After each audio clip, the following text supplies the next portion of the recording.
చేయకుండా రెస్ట్ తీసుకో అని. కానీ నువ్వు కూతురు కూతురు ఆనందం అని చెప్పి నీ ఆరోగ్యం పాడు చేసుకుంటున్నావు. ఇలా అయితే బ్రతకడం కష్టమయ్యా. నా కూతురి ఆనందం కంటే నాకు ఏది ముఖ్యం కాదు. తనని ఆనందంగా ఉంచడంలోనే నేను ఆనందంగా ఉంటాను. నాన్న త్వరగా రా నాన్న, నాకు బాగా ఆకలిస్తుంది. తొందరగా ఇంటికి వెళ్ళిపోదాం. మరేం పర్లేదు డాక్టర్, నేను చూసుకుంటాను.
అడిగినవన్నీ ఇస్తాడు కాబట్టి అన్ని ఇచ్చేవాడిని దేవుడు అనరు. నాన్న అంటే కన్న కలలే నిజమవుతాయి చూడు, అందుకే ఉన్నాడు ఈ నాన్నే తోడు.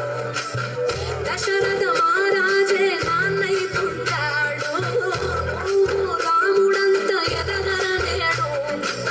చరితను ఎన్నడు చూడని మమతల కూడే వీధిలో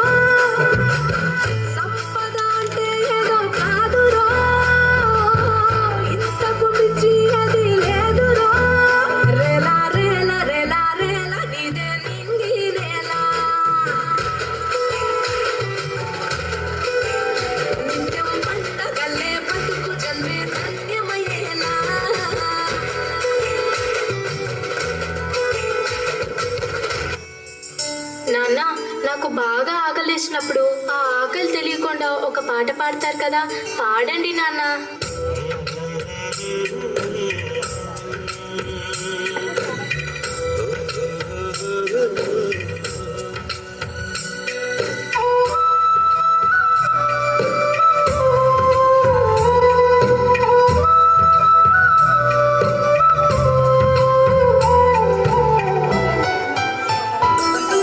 గుమ్మడి గుమ్మడి ఆడిందంటే అమ్మాడి, డాడీ ఊపిరిలో మురిసే కూచిపూడి.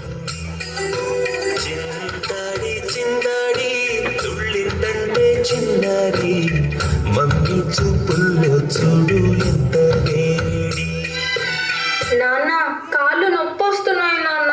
వద్దంటే వినదే పగలంతా ఆడి పాడి, వద్దైన తినదే పరిగెత్తే పైడి లేడి. చిలకల్లే చెవిలో ఎన్నో సుడాడి, పడుకోదే పన్నెండైనా ఏం చెయ్యాలి. గుమ్మాడి గుమ్మాడి ఆడిందంటే అమ్మాడి, డాడీ ఊపిరిలో మురిసే కూచిపూడి. ఏ చంద్రయ్య, చంద్రయ్య, ఎక్కడయ్యా నా అద్దె డబ్బులు? 6 నెలల నుండి అడుగుతున్నాను, ఈ రోజుకి ఇంకా ఇవ్వలేదు. ఇలా అయితే ఉండొద్దయ్యా. నా ఇల్లు ఇప్పుడే ఈ క్షణమే ఖాళీ చేసి వెళ్ళిపోండి. అయ్యా కొంచెం చిన్నగా మాట్లాడండి అయ్యా. లోపల నా కూతురు నిద్రపోతుంది, విన్నదంటే బాధపడుతుంది. ఎలాగైనా 2 రోజులు మీ డబ్బులు కట్టేస్తానయ్యా. ఏంటి చిన్నగా మాట్లాడాలా? అద్దె కట్టడం చేత కాదు కానీ కూతురు ముందు పరువు కావాల్సి వచ్చిందా? రేపుటి కల్లా నా అద్దె డబ్బులు నాకు ఇవ్వకపోతే ఇంట్లో ఒక్క సామాను కూడా ఉండేవను. ఏమైంది నాన్న? ఏం లేదమ్మా, పద పడుకుందాం. నేను మొత్తం విన్నాను నాన్న, నువ్వేం బాధపడకు నాన్న. నేను బాగా చదువుకొని ఒక మంచి ఉద్యోగం చేస్తాను. మనమే ఒక మంచి ఇల్లు కట్టుకొని ఆనందంగా ఉందాం. అప్పుడు ఎవరికి డబ్బులు ఇవ్వాల్సిన అవసరం లేదు కదా. నువ్వేం బాధపడకు నాన్న. ఎన్నెన్నో ఆశలతో పెంచానమ్మ గుండెల్లో,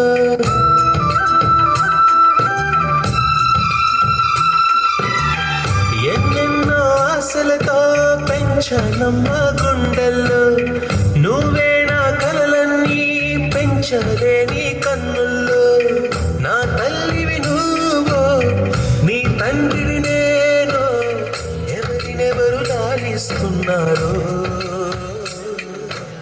ఏమైంది నాన్న? డాన్స్ చెయ్యి నాన్న. చిత్రంగా చూస్తుంటే నీ కన్నట్టు పొంగిందే ఆ చూపుల్లో పాలవెల్లి. నాన్న, రేపు నాకు ఢిల్లీలో ఇంటర్వ్యూ ఉంది. అందులో కానీ నేను సెలెక్ట్ అవుతే 60,000 జీతం వస్తుంది. ఇక మన కష్టాలన్నీ తీరిపోతాయి. హ్యాపీగా బ్రతికేయచ్చు. నీ ప్రశ్నలు నీవి ఎవ్వరో బదులెవ్వరుగా.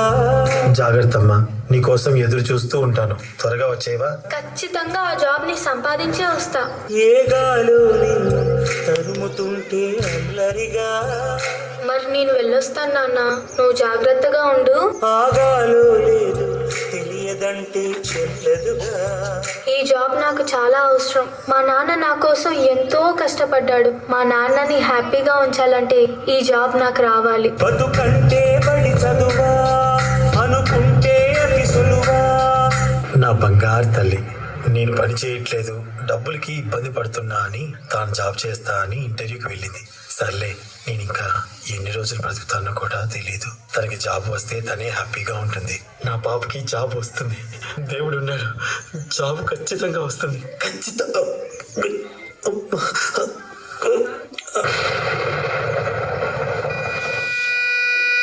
పొరపడినా పడినా జాలి పడదే కాలం మనలాగా. You are selected. నీకు ఈ జాబ్ వచ్చింది. Thank you so much sir. నాకు జాబ్ వచ్చిందని తెలిస్తే మా నాన్న చాలా హ్యాపీగా ఫీల్ అవుతారు. ఇప్పుడే ఈ విషయం మా నాన్నకు చెప్పాలి. ఏంటి నాన్న ఫోన్ లిఫ్ట్ చేయట్లేదు? సరేలే, డైరెక్ట్ గా వెళ్ళి సర్ప్రైజ్ చేద్దాం. ఆయన హ్యాపీగా ఫీల్ అవ్వడం నేను కల్లారా చూడాలి. ఒక నిమిషం కూడా ఆగిపోలేను వచ్చేదాకా.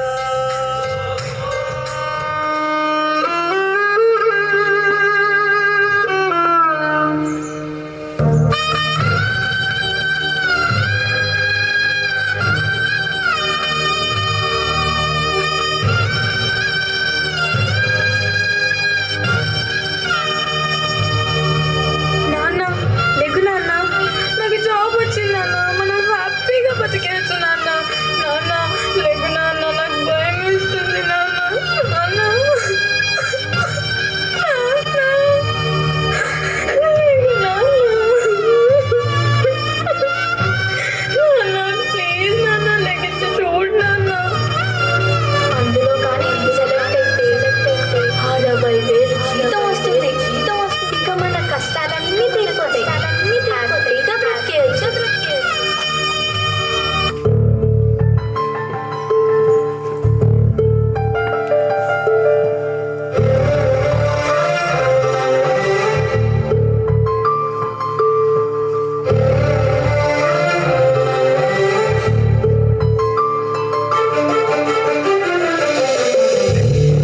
నారంటూ ఉదయం చీకటినే దాటే సమయం పరుగెత్తుకు వచ్చే హృదయం నానా. ఎన్నాళ్ళుగా ఏ పయనం పసిగట్టనే లేదే వేగం. ఏ ఊహకి అందని త్యాగం నానా. కనిపించని దైవానికి నువ్వే నాన్న రూపం. కనిపించే అమ్మకి నువ్వే కథలోకం. అనుబంధం అనే కోవెలలో నువ్వేగా తొలి దీపం. మన ఇద్దరి బంధం చూసిన దిక్కెందుకింత కోపం. నాన్నా, మళ్ళీ రావా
చెప్పుల